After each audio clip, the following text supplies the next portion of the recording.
네, 스치면 상한가 오늘도 특이점으로 먼저 시작해 보겠습니다. 또 한 주가 시작이 됐는데요. 어떻게 오늘 지수 시작됐는지 살펴보도록 하겠습니다. 자, 오늘 아까 민소 아나운서가 이야기했던 것처럼 코스피와 코스닥 모두 하락 출발했습니다. 오전장까지만 해도 다시 한번 관세에 대한 부담이 시작이 되는구나 좀 우려가 많이 올라왔었는데요. 오후장 들어서 그 낙폭을 모두 만회한 코스피였습니다. 거의 0.03% 약보합 중에서도 약보합이라고 볼 수 있을 것 같고요. 코스닥은 오늘 낙폭을 키우긴 했지만 장 막판으로 갈수록 거의 1%에 가깝게 올라간 모습을 보여줬습니다. 자, 오늘 이 안에서는 기관들의 매수세가 좀 강했었는데 어떤 이유에서도 오늘 매수세가 들어왔었는지 이에 대한 이야기를 전반적으로 나눠보도록 하겠습니다. 자, 오늘 함께할 매니저 소개하도록 하겠습니다. 한 주의 시작은 월수팀과 함께 하시죠. 월수팀 나왔습니다. 이호근 매니저, 백인현 매니저, 박병주 매니저 나왔습니다. 어서 오세요. 반갑습니다. 네, 안녕하십니까. 자, 오늘 시장 어떻게들 보셨는지 이호근 매니저의 한 줄 평부터 먼저 들어보도록 하겠습니다. 네, 제가 항상 먼저죠. 네. 그렇죠. 네, 그러면 오늘 시장 흐름을 조금 보시면 이제 삼성전자가 좀 의미가 있었다고 보고 있고요. 그다음에 이제 반대로 이제 네이버가 조금 고점에서 좀 흔들리지 않나 이렇게 보여지고 있습니다. 그래서 네. 전반적으로 지난 12월부터 1월 지금 거의 테마장처럼 거의 광풍이 지금 시장에 몰아쳤는데 약간 이 강풍이 조금은 약간 이제 좀 식어가지 않냐 이렇게 보고 있고요. 이제 삼성전자가 이제 올라오면서 조금 새로운 형태의 장이 좀 펼쳐지지 않을까 이렇게 보여집니다. 그래서 이런 부분에 대해서는 이따가 특이점에서 자세히 제가 말씀을 좀 드리겠지만 네. 어쨌든 시장에서 이전하고 좀 다른 변화들이 좀 나타나는 것 같다. 이렇게 말씀드리겠습니다. 네, 광풍은 지나갔다. 네. 삼성전자 3전의 시간이 돌아왔다라고 이야기했습니다. 자세한 이야기 잠시 후에 나눠보도록 하겠고요. 자, 이어서 백인현 매니저님 한 줄 평 들어볼까요? 네, 오늘장 한 줄 평은 생각보다 무난했던 관세 충격이라고 말씀드리겠습니다. 그렇죠. 사실 일단 오늘 이제 상호무역 관세를 이번 주 초에 이제 부과한다라는 얘기를 언급한다는 얘기를 트럼프가 했었는데 사실 개인적으로는 오늘 전체적인 종목들이 많이 좀 빠질 줄 알았습니다. 근데 장 초반 약세를 굉장히 빠르게 회복하면서 전체적인 테마들 전반적으로 오르는 모습을 보였고 일단 제가 테마를 여러분들 보시기 좋게 PPT로 준비해 왔는데 PPT 첫 번째 페이지 한 번만 띄워주시기 바랍니다. 네, 보시게 되면 오늘 이제 바이오 관련 종목들은 일단 올릭스가 정상한가를 기록했고 보로노이도 10% 이상 급등세를 보이면서 전체적인 바이오 분위기도 굉장히 좋았어요. 특히 이제 최근에 템퍼스 AI가 급등하면서 우리나라 의료 AI 관련 종목들도 전반적으로 좋은 모습이었고 중요한 부분은 2차 전지랑 반도체 같은 경우에는 개인적으로 오늘 이제 상호무역 관세 언급한다는 소식 때문에 좀 빠질 줄 알았는데 오히려 2차 전지랑 반도체 관련 종목들 특히 삼성전자가 생각보다 강한 모습을 보이면서 삼성전자 소부장 관련 종목들 전반적으로 끌어올리는 모습을 보였기 때문에 일단 생각과는 다르게 2차 전지랑 반도체 쪽에 수급이 많이 들어왔다. 특히 반도체 쪽 같은 경우에는 기존은 레거시 반도체 쪽으로 수급이 많이 들어왔다는 점이 조금 특징적이었고요. 그리고 전반적으로 ASIC 반도체 칩에 많이 집중이 되면서 반도체 IP 팹리스 디자인하우스 쪽으로 최근 3거래일 정도 계속해서 꾸준히 수급이 유입되고 있다는 점도 전체적인 반도체 시장에 훈풍을 불어일으켰다라고 보시면 될 것 같습니다. 일단 생각보다 전체적인 흐름이 괜찮았기 때문에 당분간 트럼프 상호 관세 언급을 할 때 충격적인 발언만 하지 않는다면 이런 분위기가 이번 주 내내 쭉 이어지지 않을까라고 보고 있고 그리고 개별 테마들은 여전히 순환매 관점에서 계속해서 빠르게 돌고 있기 때문에 여러분들도 투자를 하실 때는 트레이딩 관점에서 너무 끌고 간다는 생각 말고 트레이딩 관점으로 맞아요. 계속해서 순환매 관점으로 접근하시면 수익이 충분히 날 수 있는 시장이다라고 말씀드리겠습니다. 맞아요. 요즘 시장 진짜 좋은 것 같고 힘도 다시 좀 생긴 것 같은데 이게 추세적인 상승을 떠나서 트럼프가 한마디만 하면 어떻게 될지 모르는 거기 때문에 수익이 나면 그때그때 조금 바로바로 수익 실현을 하는 전략 현재 시장에서 되게 필요해 보입니다. 알겠습니다. 이번엔 박병주 매니저님의 한 줄 평 들어보도록 하겠습니다. 저는 이제 이렇게 한 줄 평을 말씀드립니다. 휴머노이드 로봇의 이제 그 투자의 전성기가 왔다. 이런 말씀드리겠습니다. 끝물이 아니군요. 네, 맞습니다. 끝물이 아니고요. 본격적으로 이제는 그 썰물이 아닙니다. 밀물로 몰아칠 겁니다. 썰물은 빠져나가지만 밀물은 들어오잖아요. 그렇죠. 자, 그러면은 그 제가 왜 이렇게 보냐면 먼저 시세에서 삼성전자 밸류체인에 들어가고 있는 레인보우 로보틱스가 올해 연초에 주가가 거의 뭐 우리 상상을 불허할 정도로 올라가지고 시가총액이 지금 7조 3천억 정도 되고 있습니다. 또 그리고 나서 오늘 같은 경우는 또 SK 그룹 측에서도 SK 배터리 아메리칸이라는 회사가 앞으로 그 국내에 로봇 관련주들을 인수할 수 있다라는 얘기해서 또 관련 회사 유일 로보틱스 회사가 아침부터 갭 상승해서 올라갔거든요. 그렇다면 이게 지금 이제 아까 제가 우리 휴머노이드에 대해서 투자의 시기라고 말씀드렸던 것은 뭐냐면 지금 휴머노이드의 전 세계 1등은 테슬라 옵티머스입니다. 옵티머스 같은 경우는 이제 앞으로 1만 대를 생산하고 매년마다 거기 10배를 생산량을 늘린다 그랬습니다. 그렇게 놔두면 이제 전 세계 휴머노이드 시장의 로봇은 테슬라가 독점으로 차지할 수밖에 없어요. 그래서 엔비디아가 올해 CES 25에서 이런 얘기를 했죠. 자율주행과 로봇의 플랫폼 코스모스라는 플랫폼을 통해서 자기들이 이제 테슬라에 대항하는 휴머노이드 대항마를 만들겠다. 그래서 이제 자기한테 와서 하면은 이제 그 자율주행과 그 로봇의 소스를 주겠다라는 얘기를 했고요. 그걸 써보니까 또 굉장한 좋은 성능이 나왔거든요. 그러면 저는 이제 뭐 간단히 요약해서 한다면 휴머노이드는 현재 상태가 어떤 느낌이냐? 저희가 2008년 그때 스마트폰이 처음에 나왔지 않습니까? 애플에서 나왔고 삼성전자 스마트폰은 좀 약간 좀 이게 스마트폰이냐 할 정도로 좀 그랬어요. 예. 근데 이게 지금은 우리 스마트폰이 뭐 자면서 스마트폰 보죠. 화장실 뭐 제 예를 든다면 네. 뭐 화장실 가서 스마트폰 보고요.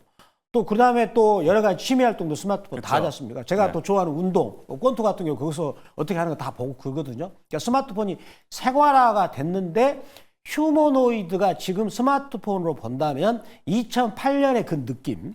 그렇다면 이제 전문가들은 2028년이 되면 휴머노이드 로봇이 우리 생활에 파고든다.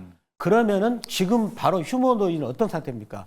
이제 기업들이 본격적으로 투자를 계속해서 늘려가는 시기거든요.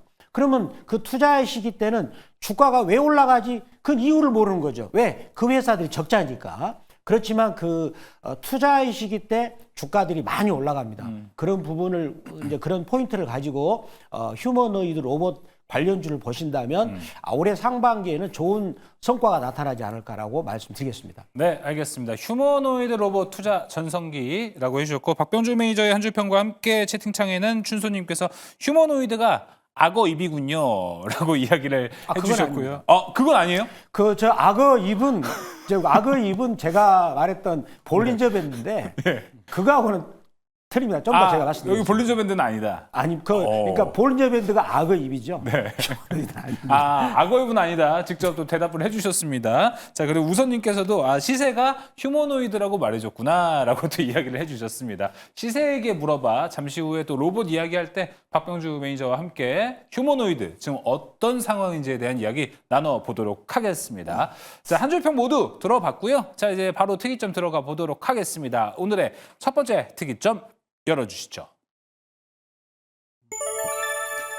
자, 오늘 반도체 그리고 삼성전자에 대한 이야기도 나눠보도록 하겠습니다. HBM4에 대한 기대감이 스멀스멀 올라가고 있고 HBM4부터는 이제 에이직 반도체가 쓰인다는 기대감 그리고 그 빈틈은 삼성전자가 가져갈 수도 있을 것이라는 기대감이 조금씩 올라오고 있습니다. 자, 그리고 오늘 시장에서 보면은 되게 특이한 게 삼성전자만 올라갔습니다. 삼성전자가 오늘도 3% 움직였어요. 하지만 하이닉스는 오늘 또 하락을 했습니다. 약보합권도 아니고 2% 넘는 하락세를 보여줬는데 이런 뉴스들을 보면은 삼성전자 아까 이제 이호근 매니저가 이야기해준 대로 삼전의 시간이 온다라고 이야기를 해주셨잖아요. 자, 오늘 시장과 관련해서 이야기를 한번 들어보면 좋을 것 같습니다. 이호근 매니저님 오늘 네. 삼성의 상승과 SK의 하락 뭔가 있습니까? 네. 그 앞으로 그러니까 하이닉스는 좀 많이 올랐고 삼성전자는 많이 빠졌다. 뭐 이렇게 뭐 간단하게 말씀드릴 수 있는데요. 지금 이제 삼성전자에 좀 시간이 이제 오지 않을까 이렇게 보여집니다. 일단 오늘 삼성전자가 3.54% 올랐고 하이닉스가 2.41% 하락을 보였습니다. 그래서 같은 반도체인데 상당히 좀 대조적인 모습을 보여줬다. 이 부분은 앞으로 좀 상징하는 의미가 좀 클 것 같다.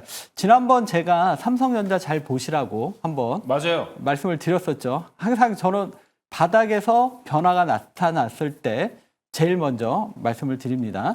이번 삼성전자의 그 차트를 잠깐 보시면 그 지금 이 종목이 과거에 제가 작년에 테슬라가 7월인가요? 네, 그때 4월인가 6월 그때 이제 테슬라가 급락 이후에 이제 바닥치고 돌아섰을 때 테슬라를 좀 계속 좀 강조했었는데 그리고 나서 테슬라가 많이 올랐거든요. 근데 지금 삼성전자 차트를 보면 마치 그때 테슬라를 보는 듯한 느낌? 그렇다면 이번 삼성전자의 상승 흐름은 잠깐 끝나는 게 아니라 지난주에도 제가 말씀드렸지만 삼성전자에 이제 큰 상승 흐름이 좀 나올 수 있지 않을까 이렇게 보여집니다. 일단 이제 삼성전자를 어떤 쪽으로 봐야 되냐면 PBR이 1배 이하일 때는 삼성전자의 이제 성장성이 없다 이렇게 시장에서 평가를 하는 거죠. 근데 만약에 1배 이상으로 올라선다. 그렇다면 다시 이제 삼성전자의 성장성이 살아났다. 이렇게 이제 해석을 하는 겁니다. 이거는 아마 이제 알고 계시면 아마 여러분들 도움이 좀 될 것 같습니다. 근데 이제 최근에 삼성전자가 1배 밑으로 떨어졌죠. PBR. 그쵸. 이 얘기는 이제 상당히 시장에서 삼성전자가 성장할 수 있을까? 여기에 대한 회의감인데 이제는 지난번 오픈 AI 그때 제가 말씀드렸을 때 이 오픈 AI를 통해서 이 동맹 관계에서 스타게이트의 최대 수혜주는 엔비디아로 그러는데 저는 삼성전자가 될 가능성이 있다 이렇게 보고 있고요. 네. 이 부분이 다시 삼성전자가 그동안 잃었던 성장성을 다시 되살리는 이러한 하나의 지금 그 모멘텀이 나온 걸로 보여지고요. 그리고 뭐 지금 뭐 레거시 쪽에 대해서도 뭐 최근에 1분기에 뭐 바닥을 통과하지 않겠냐 뭐 이런 얘기도 나오고 있고. 근데 어쨌든 지금의 삼성전자에 대한 시장의 뷰가 좀 많이 바뀌고 있다. 이런 점에서 이번 우리가 이제 성장성이 나오기 전에 먼저 주가가 반영이 되듯이 아마 이제 삼성전자에 먼저 상승 흐름이 나올 것 같거든요. 그래서 삼성전자를 좀 관심 있는 분들은 좀 많이 보시고요. 그다음에 오랫동안 좀 고생하셨던 분은 이번에는 조금 회복할 수 있으니까 조금 기다리시면 좋을 것 같습니다. 네, 알겠습니다. 네. 이제 바닥에서 올라가고 있는 삼성전자 PBR 기준으로 현재는 한 배 밑에 있지만은 여기서 이제 저가 매수가 유효한 상태이고 일이 좀 넘어가면 이제 성장성이 입증되는 시기, 조금 더 우린 주가를 올려볼 수 있는 목표 주가를 올려볼 수 있는 시기가 다가왔다라고 꾸준히 이호근 매니저가 지난주부터 이야기를 해줬습니다. 자, 그렇다면은 백인현 매니저님, 네. 자 오늘 근데 삼성전자 그래서 뭐 SK하이닉스는 떨어지고 삼성전자가 올라갔던 주된 이유가 또 뭘지 되게 궁금합니다. 오늘 일각에서는 HBM4에 대한 이야기도 있었고요. 그 다음에 소재주들이 오늘 많이 올라갔잖아요. 그러다 보니까 레거시의 반등도 이제 기대해볼 만한 타이밍인가? 여러 가지 이야기들이 있었거든요. 일단 기본적으로 이제 레거시의 반등이 기대되고 있다라고 보시면 될 것 같은데 사실 우리나라 반도체 업체들이 가장 많이 수출하는 국가가 중국이랑 미국 쪽입니다. 우리 국내 소부장 업체들 같은 경우에도 중국 쪽으로 많이 수출하고 있거든요. 근데 중요한 부분은 중국 쪽이 이제 드디어 이제 IT 기기 수요가 살아나기 시작했습니다. 사실 이제 중국은 최근에 이제 이구안신 정책을 펴고 있는데 이구안신이라는 건 낡은 것을 새 것으로 이제 교체한다. 뭐 그렇죠. 이런 의미로 이해하시면 될 것 같은데 기본적으로 새 것을 살 때 중국 정부에서 보조금을 준다라는 얘기입니다. 뭐 자동차라든지 스마트폰으로도 주고 있고요. 지금 2025년 이구안신 정부 보조금 지원 규모가 정확하게 나오진 않았지만 2024년도에 몇 배가 될 거란 얘기가 나오고 있거든요. 실제 최근에 춘절 기간 동안 스마트폰이라든지 가전기기 판매가 굉장히 많이 늘어났습니다. 그런 측면에서 봤을 때 결국에는 반도체 수요가 늘어난다라고 보실 수도 있을 거예요.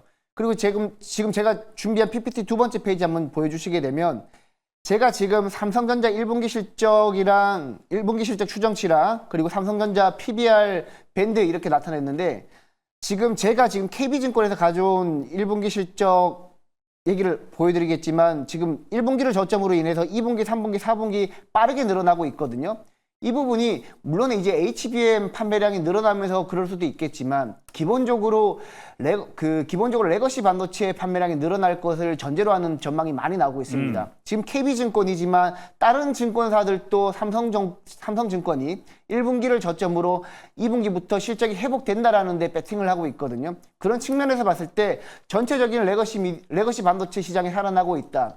이런 측면에서 봤을 때 삼성전자가 향후에는 HBM이 가면 더 좋겠지만 HBM이 가지 않더라도 레거시 반도체만으로도 주가가 이제는 우상향할 분기점에 변곡점에 이제 다다랐다라고 보시면 될 것 같습니다. 그런 측면에서 봤을 때 삼성전자랑 뭐 오늘 소부장 관련 종목들 뭐 솔브레인이나 동진세미캠 그리고 한솔케미칼 같은 소재 관련 종목들도 올랐고요. 그리고 부품 장비 관련 종목들도 전반적으로 올랐던 게 이렇게 이해를 해야지만 이해가 되는 겁니다. 그리고 지금 주가 수준이 워낙 바닥에 있는데 지금 오른쪽 그래프 보시게 되면 삼성전자의 2025년 기준으로 이제 PBR 밴드가 0.89배 정도 되는데 중요한 부분은 원래 이제 역사적으로 저점 구간이 1배에서 1.1배 수준이었습니다. 그런데 이렇게 이탈했던 이유는 레거시 반도체가 판매가 잘 안 이루어지는 상태에서 HBM 판매량도 SK하이닉스에 뒤처졌기 때문에 상대적으로 역사적인 밴드 하단을 뚫고 내려갔다. 근데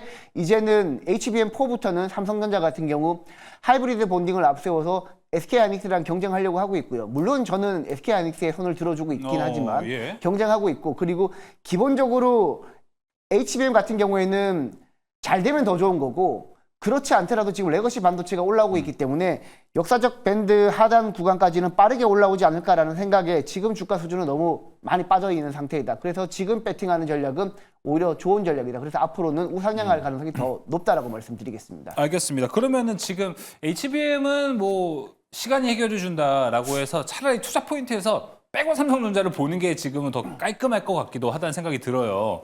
그래서 레거시 이야기가 나온 김에 백인현 매니저님, 만약에 이제 레거시에서 반등이 나온다라고 하면 전고점은 좀 올라갈 만하다고 보시나요?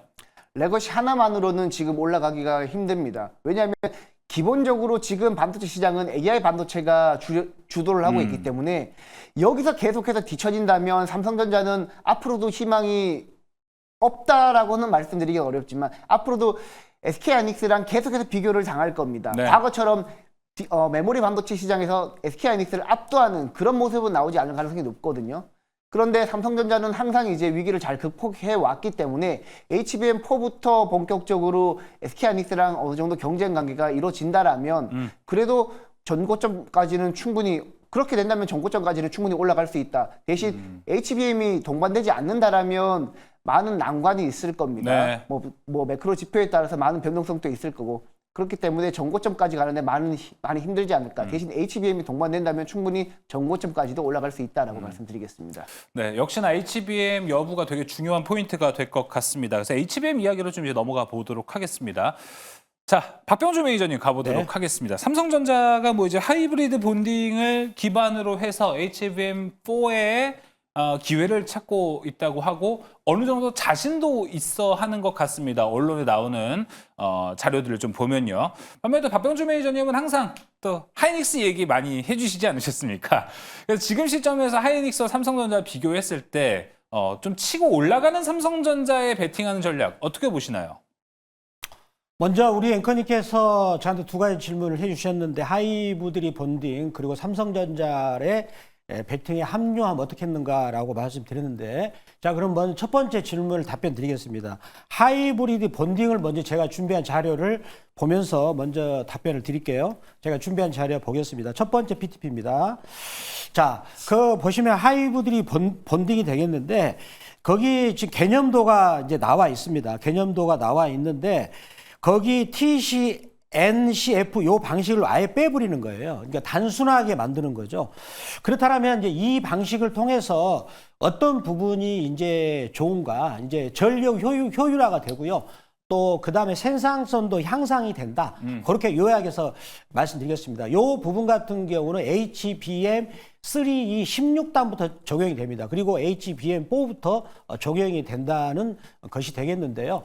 자, 그렇다면 제가 이제 우리 시청자 여러분들한테 HBM4에 대해서 언급을 했는데, 이번에 그 이제 이재용 회장이 항소심에서 무죄 판결을 받았잖아요. 맞아요. 근데 그 날짜에 맞춰 가지고 오픈 AI 의장인 샘 알트만 이분과 또 그리고 그 손정희 뱅크 이분께 회장이 삼성 서초동 거기 그 본사에서 회동을 가졌죠. 저는 이 부분을 야 이거 미리 그 계획을 잡았지 않느냐. 갑자기 한 게 아니라요. 그렇죠. 그렇다면 이거는 좋은 거잖아요. 그렇죠? 계획을 미리 잡았으니까. 자, 그러면 거기서 이 제가 말씀드렸던 HBM4하고 뭐가 연관이 되느냐. 이제 우리 그 엔비디아의 젠순왕이라는 분이 이런 얘기 했죠. 이제부터는 AI가 피지컬 AI 시대가 온다. 그 말은 뭡니까? 우리가 그동안에는 거대 언어 모델을 통해서 이제 언어를 학습해가지고 뭐 채팅해서 좋은 답변을 빨리빨리 냈던 이거는 가상 공간에서 이루어졌는데 이제 그 칩을 그 컴퓨터에 넣어서 온 디바이스화 그리고 또 뭐죠? 로봇 그러니까 그게 뭡니까? 신체가 되니까 피지컬이라고 하지 않습니까? 그러면 그때 쓰이는 AI는 추론형이 필요해요. 추론형. 그러면 그 추론형에 들어가는 HBM은 HBM4입니다. 예. 자, 근데 여기서 오픈 AI 이분이 어떤 목적이 있어서 왔을까요? 삼성의 엄청난 전 세계에 뿌려진 10억 대가 넘는 폰, 그게 전부 다 돈이 되는 거죠. 거기다가 오픈 AI의 추론형 칩을 꽂아보세요. 그러면 누이 좋고 매부 좋고 하는 겁니다. 그러면 그러면 이제 오픈 AI는 자기들 자체적으로 칩을 만들 거예요. 엔비디아를 배제한. 그렇지 않겠습니까? 그 구동 칩을. 그러면 거기에 생산해주는 HBM은 누가 만들어주겠습니까? 삼성전자죠. 그런 셈법이 있겠죠. 그럼 손정희 회장은 왜 왔겠습니까?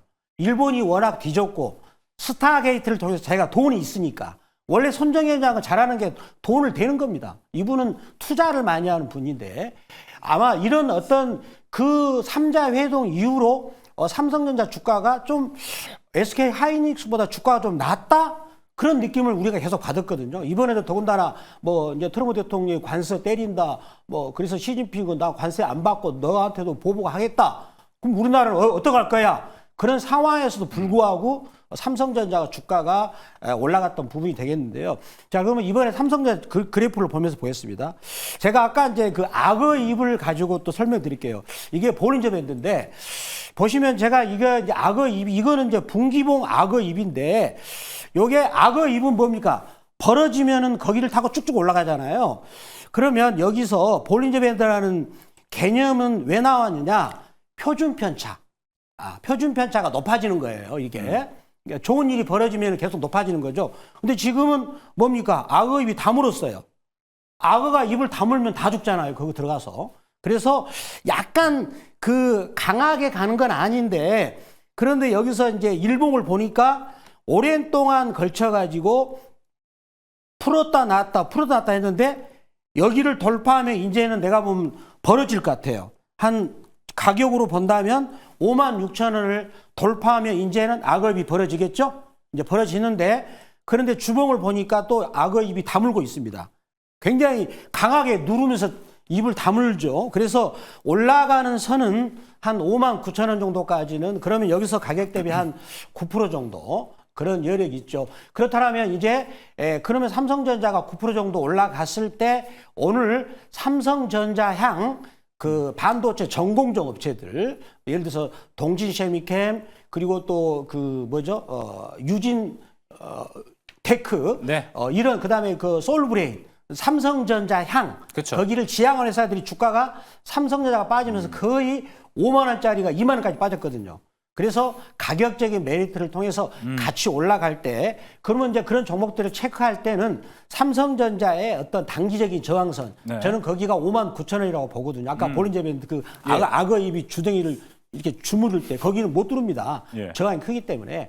그래서 삼성전자 59,000원을 보면서 반도체 전공정 8대 공정이 있습니다. 그쵸. 그런 회사들을 보시면서 체크하고 그러면 그런 종목들은 약간 눌림목이 주면은 그때 보셔가지고 체크해서 들어간다면 좋지 않을까. 저희 수지면 상한가를 보시면 정답이 거가 있다는 것을 말씀을 드리겠습니다. 알겠습니다. 저희가 지금 그래서 반도체 어떻게 하다 보니까 HBM하고 기존의 좀 레거시에 포함된 섹터들에 대한 이야기 모두 다 좀 나눠서 해봤습니다.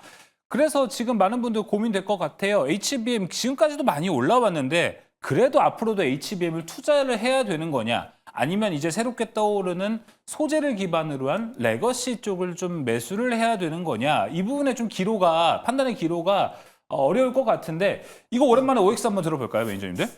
자, O를 들어주시면 HBM이고요. X를 들어주시면 기존 레거시로 좀 보면 좋을 것 같습니다. 자, 확인해 볼까요? 하나, 둘, 셋. 이호근 매니저님 중립을 서주셨고 HBM 백인현 매니저님, 그 레거시는 박병주 매니저님입니다. 자, 박병주 매니저님, 네. 왜 레거시예요?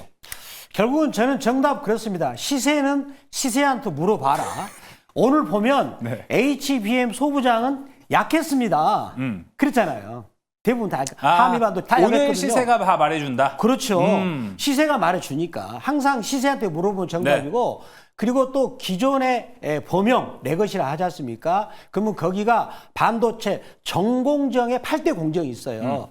그러면은 거기서 반도체 콜땡 증착 장비, 그 다음에 또 세정 장비 이런 그런 종목들이 오늘 주로 많이 샜거든요. 그래서 예. 결국은 시세한테 물어봐 하는데 그런 8대 공정 중에 전공정인 특히 삼성전자향 종목들은 그쵸. 삼성전자 주가가 거의 43% 빠지면서 반토막이 더 났습니다. 그러면 그런 회사들이 실적이 안 좋습니까?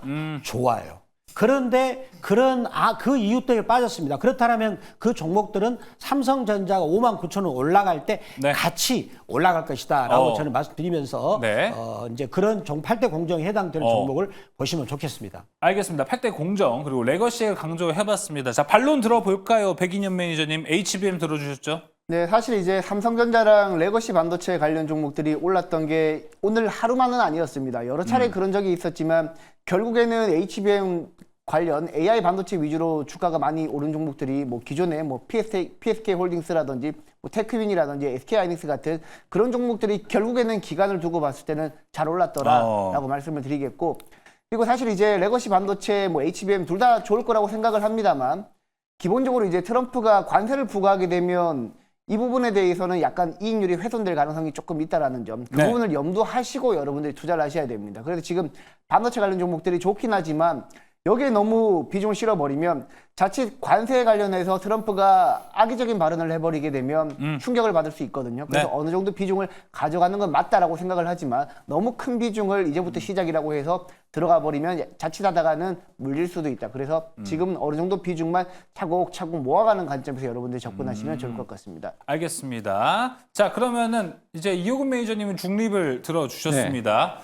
어떤 의견이죠, 이거는? 네, 아니 그러니까 그 HBM도 아니고 레거시도 아니고 어디예요, 그러면? 네, 지금 지난번 오늘 HBM 쪽이 조금 약했죠. 그러니까 반도체를 어떻게 이해를 해야 되냐면 하이닉스, 엔비디아, 예. 뭐 이쪽이 이제 PSK 홀딩스 뭐 이런 쪽이 이제 HBM 쪽인데 HBM은 작년에 좀 많이 올랐어요.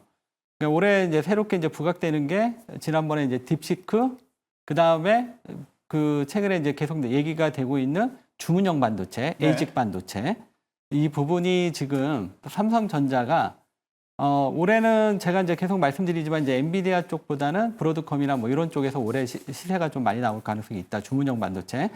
예, 그런 부분에 대해서 말씀을 드렸고, 그러면 이제 삼성전자가 여기서 그래서 오늘 그 주가의 흐름을 보면 이제 삼성전자 밸류체인 쪽들은 많이 올랐어요. 근데 반면에 HBM 쪽이 조금 고전해. 왜냐 하이닉스가 좀 빠지니까 아무래도 이제 하이닉스의 주력이 HBM이다 보니까 네. 이런 부분이 있습니다. 그래서 그 앞으로 주가는 그 삼성전자의 밸류체인 쪽에서 상승 흐름을 조금 반도체를 좀 주도하지 않을까. 근데 거기서 이제 좀 더 가까이 좀 더 접근을 한다면 레거시 같은 경우는 사실 좋아져도 조금 한계가 있는 것 같아요. 중국 기업이 있기 네. 때문에. 그래서 지난번 이제 오픈 AI하고의 어떤 관계 속에서 저는 이제 그 반도체 삼성전자가 기회를 찾는다 이 부분을 말씀을 드렸던 것 같고요. 그 부분은 결국은 그 오픈 AI가 자체 칩을 원하고 있습니다. 그래서 지금 TSMC는 지금 거의 공장이 풀로 가동이 된 상태이기 때문에 지금 아마 이제 삼성전자가 파운드리 쪽에서 작년에 파운드리가 엉망이 돼가지고 이쪽 관련주들이 다 망가졌죠 주가가.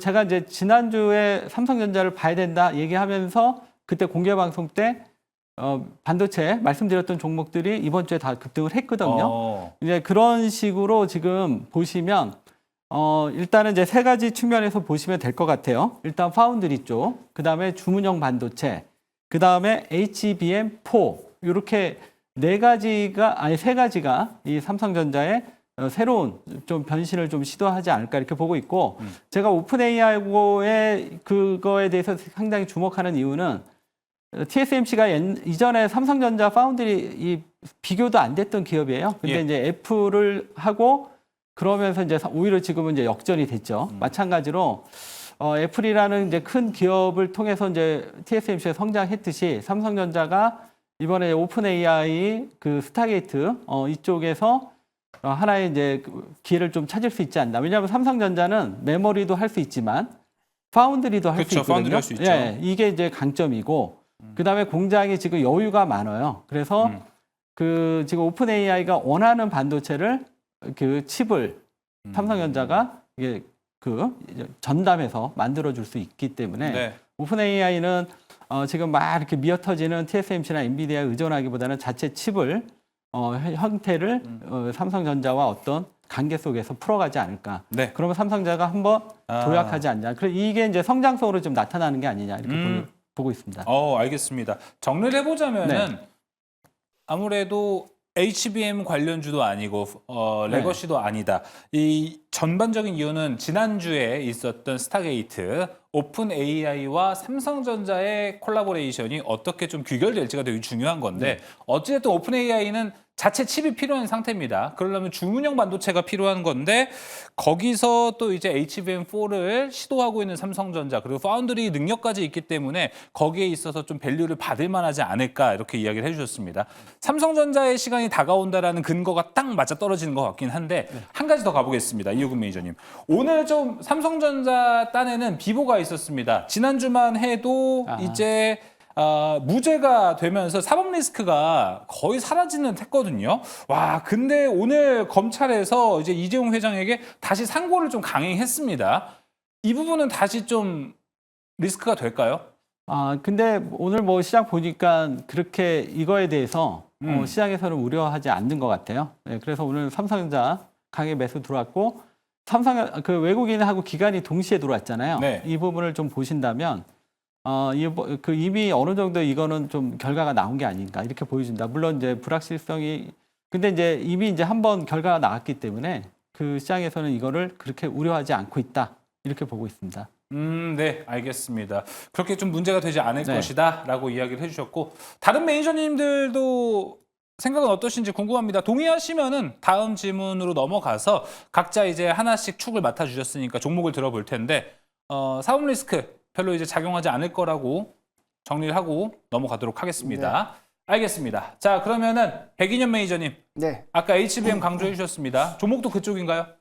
종목은 그쪽은 아닙니다. 왜요? 일단 종목은 제가 가온칩스라는 종목이 좀 좋아 보이는데요. 예. 왜냐하면 이호근 삼성전자 매니저님과 같은- 또 네, 삼성전자 같은 경우에는 기본적으로 그 레거시 반도체 쪽 상승 이슈도 있고 그리고 이구환신도 아까 전에 제가 말씀을 드렸지만 최근에 출시한 갤럭시 S25 스마트폰이 워낙 잘 팔리고 있습니다.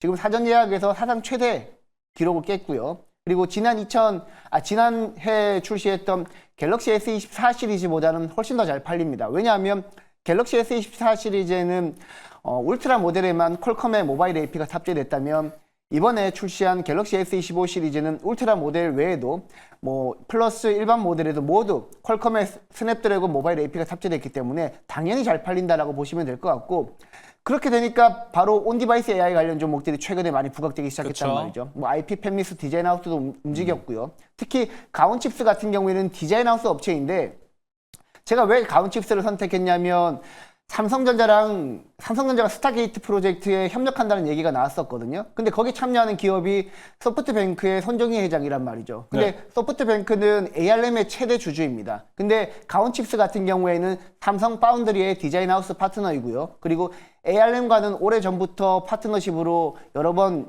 일을 추진한 적이 있기 때문에 가온칩스가 향후에 삼성전자가 스타게이트 프로젝트에 참여했을 때 수혜를 받을 가능성이 높다라는 측면에서 제가 가온칩스 말씀드리겠습니다. 오히려 그쪽으로 가온칩스를 얘기했습니다. 그렇다면은 원래 박병주 매니저님 차례인데 이호근 매니저님 종목이 네. 궁금해지네요. 네, 저요? 네. 저도 가온칩스 좋아하는데 오늘 이게 좀 다른 종목 어디예요? 에이디테크. 아, 네, 왜냐하면 에이테크놀로지. 그 작년에 그 네거시 쪽하고 파운드리 쪽이 삼성전자 실적이 굉장히 안 좋았거든요. 특히 파운드리 쪽. 그러다 보니까 작년에 파운드리 관련주들이 다 망가졌어요, 주가가. 그러니까 그 작년에 에이디테크가 5만 원까지 갔다가 이 하반기부터 무너지기 시작해가지고, 왜냐하면 이제 그 삼성전자 파운드리에 대한 기대감이 좀 있었는데 막상 뚜껑을 열어보니까 TSMC한테 너무 밀린 겁니다. 그러다 그렇죠. 보니까 이쪽 관련주들이 다 급락이 나왔는데, 올해는 이제 지금 오픈 AI가 이제 열리기 전에 지금 이제 파운드리 쪽에서 아마 이제 삼성전자에 좀 좋아지는 신호들이 나올 걸로 보여지거든요. 일단 이제 중국 쪽에서 지금 파운드리 주문을 좀 받는 것 같습니다. 삼성전자가. 그래서 그렇다면 그 작년에 파운드리가 가장 안 좋았는데 올해는 이제 네거시보다는 파운드리가 먼저 좀 좋아지니까 이쪽에 이제 대표적인 종목 디자인 하우스 기업 에이디테크를 그 관심 종목으로 선택해봤습니다. 그러니까 에이디테크놀로지는 TSMC랑 삼성전자 모두 협력사인 기업이죠? 그 에이디테크가 원래 대만의 TSMC의 그 디자인 하우스 있다가 네. 그러니까 용의 꼬리가 되느니 뱀의 머리가 되겠다. 그러니까 아마 이제 삼성전자가 요청을 하지 않았나 이렇게 봐요. 왜냐하면 이제 삼성전자가 이제 그 의욕적으로 이제 네. 파운드리를 하려고 그러니까. 그래서 아마 에이디테크가 지금 이 연구 인원도 제일 많고, 저 얼마 전에 리포트 보니까 지금도 600명인데 이거를 1000명까지 더 늘리겠다는 거예요. 그러니까 앞으로 일거리가 있으니까 막 그렇게 하지 않을까? 뭐 이렇게 좀 아직 뭐 실적 나오는 건 없는데 그렇게 한번 짐작을 해 봅니다. 삼성전자와 에이디테크놀로지가 지금 커넥션은 있는 상태인 거죠? 네, 지금 여기가 삼성전자 디자인 하우스예요. 네, 네, 예, 거의 알겠습니다. 아마 핵심일 거예요. 네. 네, 에이디테크놀로지 삼성전자 관련해서 이야기를 한번 나눠봤고요. 박병주 매니저님 종목 바로 가보겠습니다. 저는 제가 1월 달에 이제 제가 특보대 종목으로 말씀드렸던 동진세미캠입니다. 자, 이 종목을 제가 준비한 화면을 실적을 좀 보면서 보겠습니다. 글자가 적으니까 제가 숫자를 불러드릴게요. 직접. 제가 준비한 그 화면인데, 지금 올해 글자가 적으니까 보내드릴게요. 이 회사는 매출액이 연간 1조 3천억을 하고요. 그리고 작년에 3분기까지가 나왔는데 매출액이 1조가 넘었고요. 영업이익이 1,589억. 그러면 올해 작년에 전체적으로 영업이익이 한 거의 2천억은 나왔지 않는가 싶어요. 시가총액이 1조 3천입니다. 그 매출액은 전체적으로 한 1조 4천 정도. 그러면 올해 같은 경우는 제가 리포트를 분석을 해보니까 매출액을 1조 7천 그리고 영업이익을 3조까지 보더라고요. 그러면 시가총액이 1조 3천이면은 싸죠. 그러니까 실적이 확실하게 있다는 겁니다. 요거를 머릿속에 두시면서 한번 제가 일본 그래프를 보겠습니다. 자, 5만 1,500원에서 2만 원까지 빠졌어요. 이렇게 빠질 이유가 없는데 왜 그랬어요? 삼성전자가 이 구간에서 40% 넘게 빠졌거든요. 그러면 이 회사는 뭐 하는 회사냐면 전공정 장비에서 그 반도체 회로를 그릴 때 감광액을 넣는 건데 그 부분을 이제 국산화를 했단 말이에요. 그래서 기술 인력이 굉장히 뛰어나고 그리고 반도체 장비가 아닌 재료입니다. 재료라는 거는 떨어지면 계속 공급을 해야 되는 거거든요. 그냥 일시적으로 끝나는 게 아니에요. 그래서 실적이 계속해서 나올 수밖에 없는 그런 구조입니다. 그리고 제가 또 한 가지 제가 요즘에 IT 거래 업체한테 물어봤더니 올해 하반기쯤에 윈도우 12가 거의 출시될 수 있다. 이런 얘기를 들었습니다. 그렇게 되면 삼성전자에 납품하는 이제 전공정 업체들은 뭐 불티나게 좋을 겁니다. 근데 주가가 이렇게 많이 빠진 상태였어요. 그러다가 이번에 이제 보니까 오늘 거래량이 붙었습니다. 거래량이 붙어가지고 오늘 올라가고 있는데, 그렇다면 이제 눌림목이 줬을 때 동진제약금은 실적이 확실하게 있는 그런 종목이기 때문에 거래량이 이제 눌림목을 준다. 그런 경우는 망설이지 말고 과감하게 들어갈 필요 있다라고 말씀을 드리겠습니다. 네, 알겠습니다. 동진 세미캠 그리고 아무래도 특보대에서 이야기했던 종목이기 때문에 오늘 동진 세미캠으로 수익 보신 분들도 박병주 매니저 덕분에 좀 있으실 것으로 생각이 됩니다. 자, 첫 번째 특이점 반도체 삼성전자에 대한 이야기 나눠봤습니다. 마무리하고요. 두 번째 특이점 지금 넘어가 보도록 할게요. 두 번째 특이점 열어주시죠.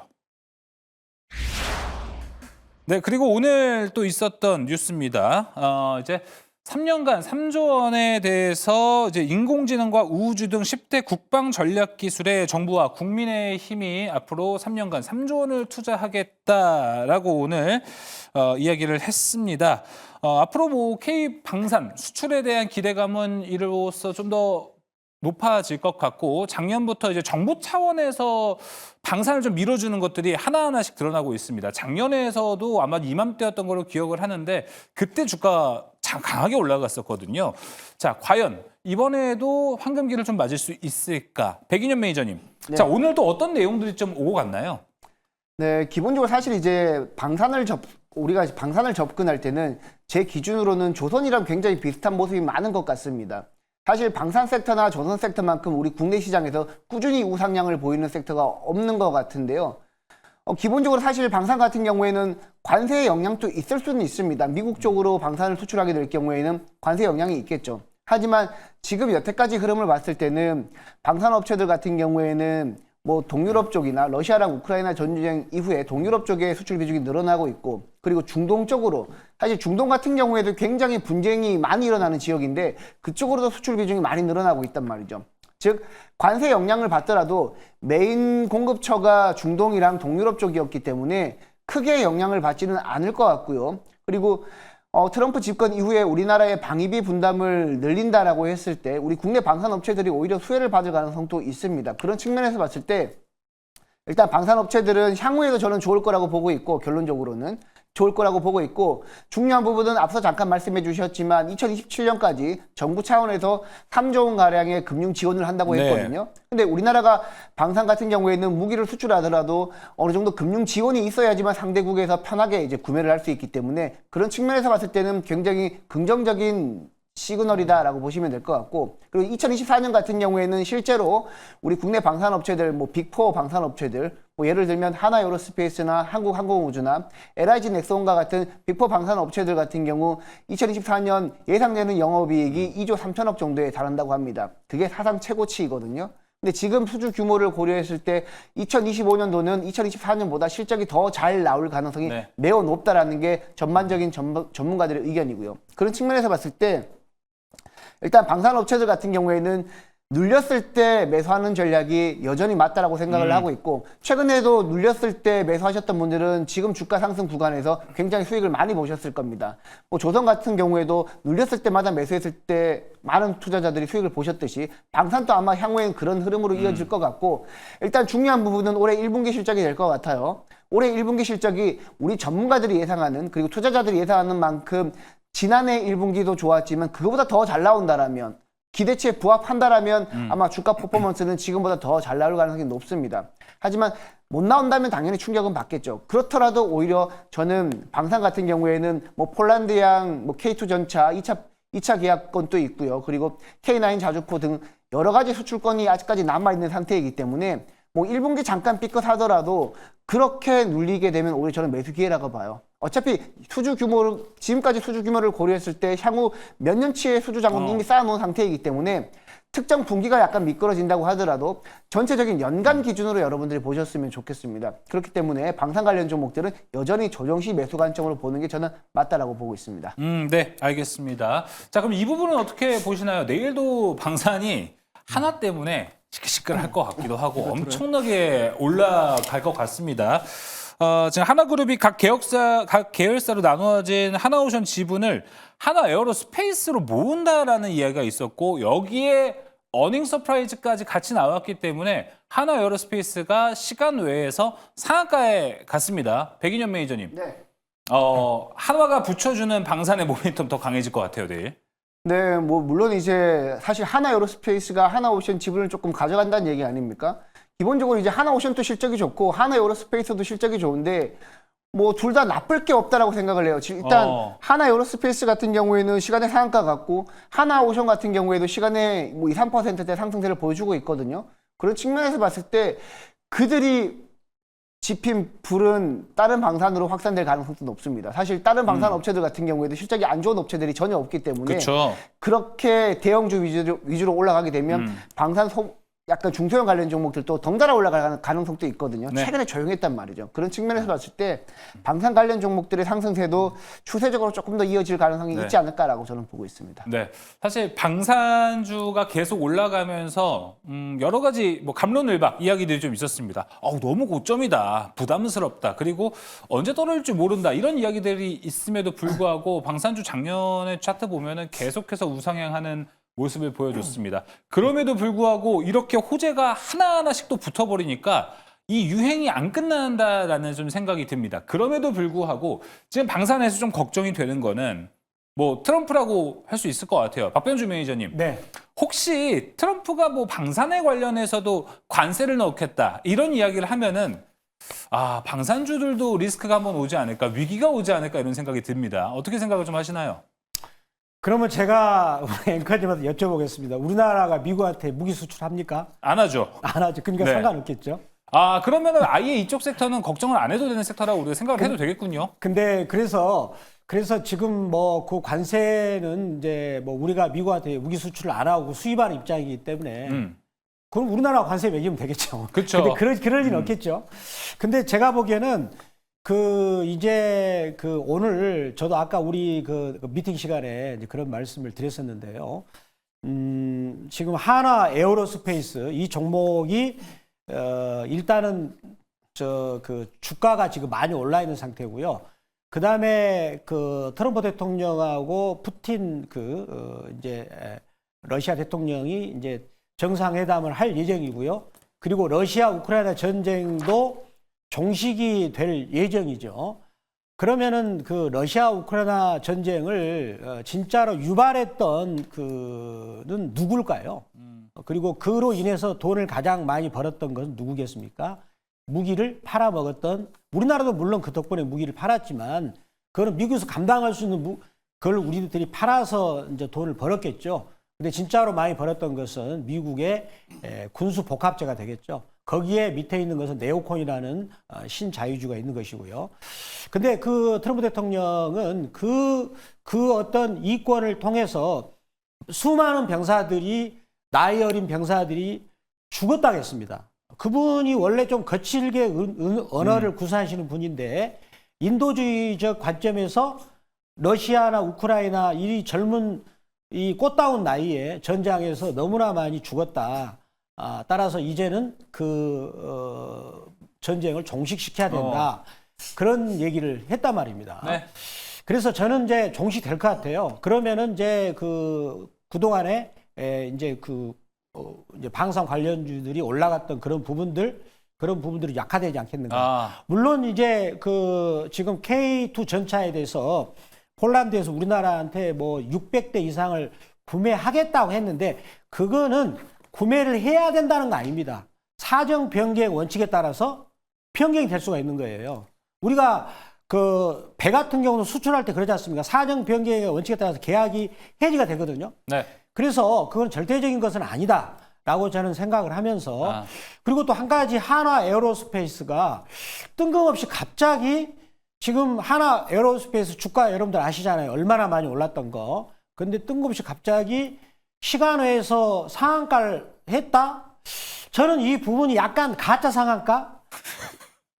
그러니까 어떤 느낌이냐면 네.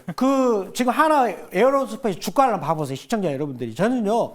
이 주식에서 제가 준비하겠습니다. 하나 에어로스페이스 그래프를 보겠습니다. 네. 지금 주가가 4만 원에서 40만 원까지 갔어요. 엄청 갔거든요.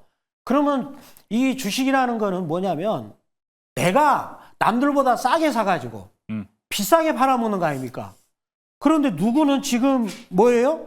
15,000원에 2만 원에 사가지고 있는데 40만 원에 와서 이렇게 좀 호재 요인을 터뜨려서 약간 현혹시는 그런 느낌? 그런 느낌이 저는 든다는 거죠. 저는 그렇게 생각합니다. 네. 저는 우리 시청자님들이 하나 에어로스페이스를 예전에 4만 원에 사가지고 지금 40만 원에 팔아먹었으면 좋겠어요. 그런 관점에서 놓고 본다면 약간 그 시간의 상한가는 거기에 미혹되지 말아야 된다. 네. 저는 그것도 덧붙여서 말씀드리겠습니다. 알겠습니다. 자, 일단 트럼프 관세 압박은 방산하고는 좀 거리가 멀 수도 있다라고 정리를 한번 해보도록 하겠고, 오히려 좀 방산에 대한 리스크는 러시아 우크라이나에 대한 종전이 오히려 좀 방산주의 리스크로 작용할 수도 있다라고 이야기를 했습니다. 자, 그렇다면 이제 이호근 매니저님, 시간 관계상 시간이 많이 지나갔습니다. 그래서 지금 이호근 매니저님은 방산 네. 사겠습니까? 네? 지금 현 시점에서 방산 살 수 있어요? 아니면 그러니까 내일 상한가 치면 못 사는데 네. 뭐 이렇게 적당한 가격 오면 살 수는 있을 것 같아요. 지금 살 수는 있다. 그럼 네. 만약에 눌림목이 왔을 때 노려보겠다 이런 전략으로 볼 수 있는 거죠? 뭐, 네네. 그러니까 지난번에 그 현대로템이 실적이 어닝 서프라이즈 나오면서 한번 그렇죠. 한 단기적으로 거의 30% 올랐더라고요. 맞아요.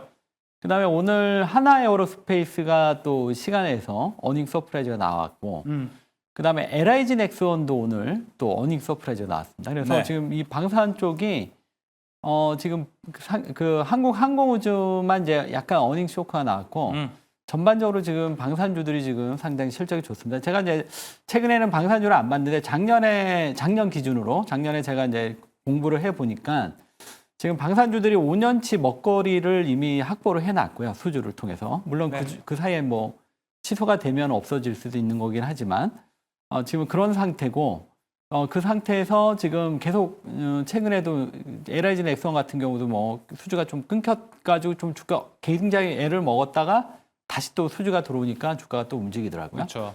그래서 이제 제가 여기서 한 가지 팁을 좀 드린다면 이거는 뭐 다른 데서도 아마 얘기 안 하는 건데 제가 네. 그냥 말씀을 드릴게요. 좋아요. 이렇게 이제 가는 종목들은 이 종목들이 어닝 서프라이즈가 나온다는 얘기는 여전히 추가 상승 가능하다 이렇게 보시면 되고요. 네. 그러면 이 종목을 언제 파느냐 이게 많이 올랐잖아요. 예. 그러니까 많이 올랐을 때 우리가 팔고 나오는 피크아웃에 대한 우려 이게 이제 고점 찍고 떨어지면 그 다음부터는 주가가 좀 가파르게 빠지겠죠. 그래서 이제 항상 우리가 이제 피크아웃 되기 전에 먼저 나와야 되니까 그렇죠. 이게 이제 항상 이제 시장에서 핵심 포인트죠. 근데 여기서 이제 중요한 포인트는 어떻게 그걸 잡아내느냐. 그래서 어떻게 알아요, 그걸? 그 어닝 쇼크 나오는 시점이 이 종목들의 거의 피크아웃 시점이다 이렇게 보시면 됩니다. 그러니까 지금은 계속 어닝 서프라이즈 나오기 때문에 여전히 우상향의 네. 상승으로 보시면 되는데 이제 이렇게 하다가 어느 순간 어닝 쇼크가 이제 나오기 시작할 거예요. 최근에 재룡전기가 한번 그 전력기기에서 계속 올랐다가 재룡기기가 최근에 한번 어닝 쇼크 비슷하게 나왔더라고요. 네. 그러니까 이제 그런 식으로 이 오랫동안 상승했던 종목에 우리가 이제 피크아웃 되기 전에 나와야 되니까 그 실적을 가지고 판단하는 수밖에 없다 이렇게 말씀드리겠습니다. 이거 좀 정리가 안 돼가지고 예. 다시 한번 좀 해보도록 하겠습니다. 네. 자, 지금까지 어닝 서프라이즈가 나오고 있으니까 네. 이런 종목들은 추가 상승 여력이 있어요. 근데 네. 우리가 이 종목이 언제 이 업황이 언제 피크아웃 할지 모르잖아요. 네. 그래서 빠져나오는 타이밍이 언제가 가장 어닝 쇼크가 적당하다고요? 나오는 그 첫 분기 실적에서 나와야죠. 그러니까 쇼크가 나오면 나와야 된다? 네. 그 전에 나와야 되는 거 아닙니까? 아니 그걸 어떻게 알아요? 그러니까. 그걸 알면은 당연히 빠져 나와야죠. 알면. 근데 모르니까 지금 그렇게 얘기하는 거 아니에요? 그러니까 쇼크가 네. 그러니까 실적이 한번 안 좋게 항상 네. 좋게 나오다가 네, 쇼크가 안 좋게 나오기 나오시죠. 시작하면 그때가 확실히 빠져나와야 되는 네. 타이밍이다라고 네네. 얘기하시는 거 알겠습니다. 저도 뭐 좀 비기처럼 이야기를 하셔서 혹시 언제 어린 쇼크 나오기 전에 나올 수 있는 타이밍이 뭐가 있구나라고 생각을 해서 네. 한번 이야기를 들어봤습니다. 알겠습니다. 자, 방산이 워낙에 지금 실적이 좋다 보니까 언제 좀 나와야 되나 언제까지 이 상승세가 이어지나 궁금해하시는 분들 많을 것 같은데 이호근 매니저가 방금 이야기했던 부분들 잘 참고해 보시면 좋을 것 같고 자, 그럼 방산도 종목으로 압축해 보도록 하겠습니다. 이호근 매니저님 시간 관계상 종목명만 바로 드릴게요. 네, 그냥 하나에어로스페이스. 네. 한화 에어로스페이스 네. 이호근 매니저의 종목이고요. 백인현 매니저님 저는 LIGN X1 말씀드리겠습니다. 네, 알겠습니다. LIG 넥스원. 박병주 매니저님 대본 보니까 종목이 없음이라고 나와 있어서 시간이 없어요. 넘어갈게요. 네. 자, 그러면 두 번째 특이점 방산 여기서 마무리를 해보도록 하겠습니다. 세 번째 특이점으로 넘어갑니다. 세 번째 특이점 열어주시죠. 자, 오늘도 올라갔습니다. 로봇. 야, 끝없는 모멘텀의 축복이라고 써 있네요. 맞는 것 같아요. 진짜 축복이 계속해서 내려오고 있습니다. 박병주 매니저님. 자, 반면에 오늘도 로봇주가 강하긴 했어요. 하지만 오늘 떨어진 건 레인보우 로보틱스입니다. 네네네. 많은 전문가들이 지금 로봇주들이 올라가는 데 있어서 레인보우 로보틱스가 지탱해 준다라면은 다른 종목들도 올라갈 수 있다라는 평가를 많이 내리고 있거든요. 네. 하지만 오늘 그렇게 올라가던 레인보우 로보틱스가 8%대 하락을 했습니다. 네. 이거는 우리가 지금 어떻게 봐야 됩니까? 네. 자, 그러면은 거기에 먼저 답변을 드리고 또 로봇 전반적으로 말씀드리겠습니다. 자, 그러면 레인보우 로보틱스의 한번 그래프를 같이 한번 보도록 하겠습니다. 자, 한번 그래프 보겠습니다. 제가 가장 존경하는 주식의 선생님은 누굴까요? 바로 워런 버핏 선생님입니다. 그분 같은 경우는 항상 이런 말씀 하셨어요. 비싸게 사지 말아라. 그리고 보면은 지금 굉장히 비싼 상태 아닙니까? 지금 보면은 38,000원부터 해가지고 41만 원, 무려 10배 올랐군요. 10배 올랐습니다. 그리고 올해만 들어서 가지고도 보면 12만 원부터 해서 40만 원까지 올랐어요. 그러면은 비싼 상태지 않습니까? 이 비싼 상태에서는 제가 뭐 시청자 여러분들한테 이 종목 좋다 하면 안 되겠죠. 싼 상태에서 얘기를 해야죠. 그래서 정답은 좀 많이 올랐기 때문에 쉬어간다. 하지만 쉬어가니까 산다? 그건 아닙니다. 네. 이제 적당한 자리가 와야 되겠죠. 그렇게 이제 말씀드리고요. 그러면 이제 두 번째로는 제가 준비한 그림을 보겠습니다.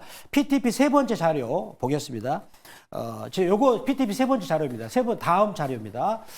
자, 요거 제가 여기서 준비한 게 요게 뭐냐면 젠순왕이라는 분이 이제 젠순왕 이분이 좀 안 보이네요. 아래 하단에 있는데 거기 요게 뭐냐면 밑에 중앙단에 있는 게 있고요. 옆에 보면은 로봇도 있고 다양한 게 있는데 그러면 중앙단에 있는 게 뭐냐면 젠순왕이 앞으로 엔비디아에서 자율주행과 로봇에 해당되는 플랫폼, 즉 코스모스라는 플랫폼이죠. 이 코스모스라는 플랫폼을 통해서 로봇이 움직이고 또 자율주행이 움직인다. 이걸 가리켜서 뭐라 그러냐면 피지컬 AI 그런 거죠. 그러니까 우리가 그전에 AI는 뭐냐면 거대 언어 모델. 그러니까 엄청나게 많은 우리 지구상에 떠도는 인터넷에 떠도는 지식을 한꺼번에 집어넣어 가지고 결론을 끌어내는 거잖아요. 요거는 가상의 AI가 됐지만 이제 그거를 그런 지식을 로봇 속에 집어넣어서 로봇이 우리의 인간처럼 모방 학습을 해서 뭐 튀김도 만들어주고 내가 밥 먹고 있는데 이제 커피도 타다 주고 그런 세계야 앞으로 10년 후에 되겠지만 이런 것을 이제 하는데 이것을 누가 먼저 했냐면 테슬라가 앞서고 있어요. 그래서 테슬라 휴머노이드 로봇은 이 손가락 관절을 굉장히 중요시하죠. 왜 그렇습니까? 산업 현장에서 자기가 자동차를 만들어야 되니까. 자, 근데 이번에 테슬라가 중요한 발표를 했습니다.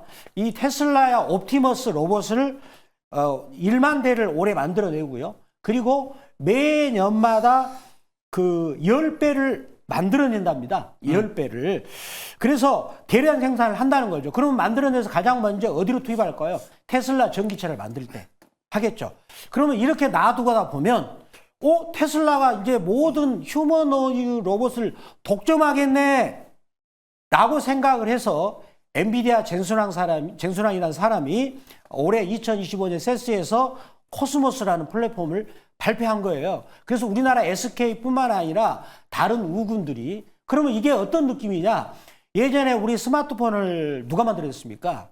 애플이 했지 않습니까? 애플이 그때 7년 연말에 했을 거예요. 그러나 2008년 때 이제 우리 삼성전자는 이제 애플을 따라가가지고 처음에는 이게 뭐 스마트폰이야, 이거 뭐야 할 정도로 조잡했는데 그거를 3년 후에 따라잡았습니다.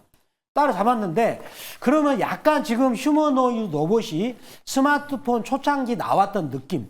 그래서 일부 학자들은 뭐라고 합니까? 휴머노이드 로봇이 2028년 가면 우리 생활에 오고 그리고 10년 후에는 스마트폰처럼 우리 생활화가 된다. 그래서 휴머노이드 시장은 자동차보다 스마트폰 시장보다 더 많이 될 것이고 우리 생활을 지배할 것이다 라는 얘기하고 있습니다. 따라서 지금 상황은 어떤 상태입니까?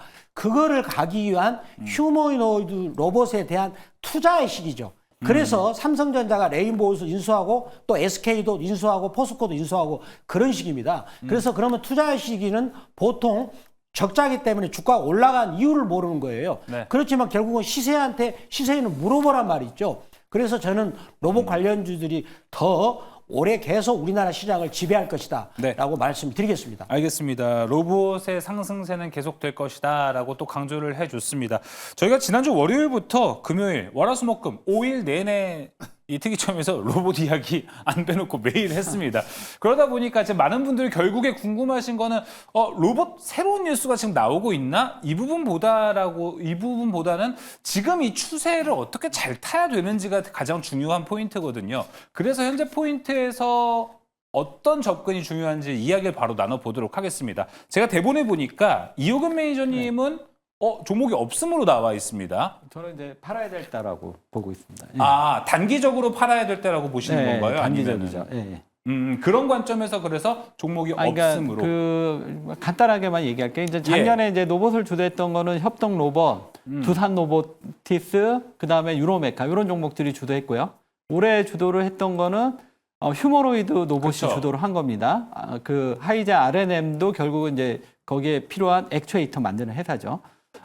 그리고 오늘 SK도 그 얘기 했던 거고. 근데 이제 여기에 대장이, 지금 보시면 그 하이젠하고, 지금 그 네임보우 로보티스인데, 여기가 네. 이제 약간 고점 신호가 나오는 것 같아요. 그렇죠. 그러면 대장이 고점이 나오면 그 나머지 종목도 빠지더라. 그래서 이번에 로봇의 주제는 휴머노이드였다. 네. 작년에는 협동 로봇. 아. 이렇게 구분하시면 될 것 같습니다. 네, 작년 협동 로봇, 올해는 네. 이제 휴머노이드인데 일단 1차 대장주다. 상승세는 네. 현재 좀 끝이 난 것으로 보인다. 그래서 없음, 네. 팔아야 할 때라고 이야기했고요. 백인현 매니저님 종목 있습니다. 종목 바로 들어볼까요? 네, 종목은 SPG입니다. 아무래도 이제 휴머노이드 로봇이 이제 주인공이었으니까 다관절 로봇에 들어가는 감속기 전문 업체 SPG가 좋을 것 같습니다. 네, 알겠습니다. SPG 이야기 들어봤고요. 이어서 박병주 매니저님 로봇. 그래서 어디가 제일 좋아요? 현재 시점에서. 저는 현재 여전히 말씀드리고 싶은 것은 휴머노이드 로봇인데요. 특히 대기업과 그렇죠. 협력하는 회사들. 이런 회사들의 안전망이 구축됐지 않습니까? 대기업이 지분 투자하는 회사들. 뭔가 그 회사들이 노림수가 있기 때문에 투자를 하고 있다고 생각하고요. 네. 그리고 또 삼성전자가 올해 5, 6월 달에 볼이라는 집사 로봇이 나옵니다. 그리고 또 보스턴 다이내믹스, 아틀라스라는 그 로봇이 올해 연말에 현대차 공장에 투자를 하고요. 그리고 보스턴 다이내믹스가 나스닥 시장에 상장할 가능성도 있습니다. 계속 스케줄이 이어진다는 것이고요. 그래서 저는 앞으로 계속 로봇을 봐야 되고요. 종목은 그래서 그래서 오늘 제가 갖고 있는 로봇 관련주는 DIC. 예. 자, 이 종목 같은 경우는 그 테슬라 옵티머스한테 감속기를 부품을 납품하는 회사가 되겠습니다. 네. 그리고 또 이 회사는 매출액도 거의 뭐 1조 대도 나오고 영업이익도 지금 내고 있는 회사이기 때문에 실적도 겸비하기 때문에 네. DIC 이 종목을 말씀드리겠습니다. 알겠습니다. 종목까지 듣는데 아주 오래 걸렸습니다. 박병주 매니저의 선택은 DIC였습니다.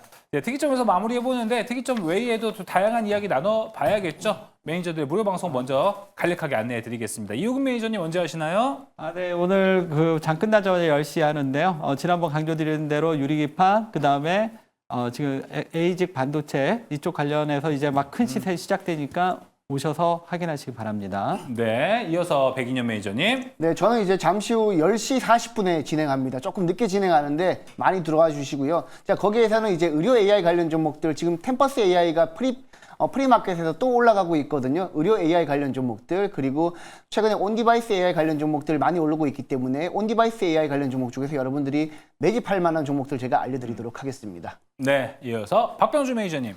저는 10시에 무료 방송하고요. 특히 MBN 골드 박병주 무료 주식 밴드. 자, 네이버 검색창에서 MBN 골드 박병주 무료 주식 밴드로 지금 치셔가지고 들어오시면 거기서 저는 장중에 실시간 종목을 드리고 있습니다. 최근에 많은 종목들이 올라가고 있죠. 참고하시기 바랍니다. 네, 자, 세 분의 무료 방송 그리고 밴드에 대한 안내 도와드렸습니다. 특이점 여기서 마무리하고요. 이어서 특별한 탑5로 이어집니다. 지금 넘어가시죠.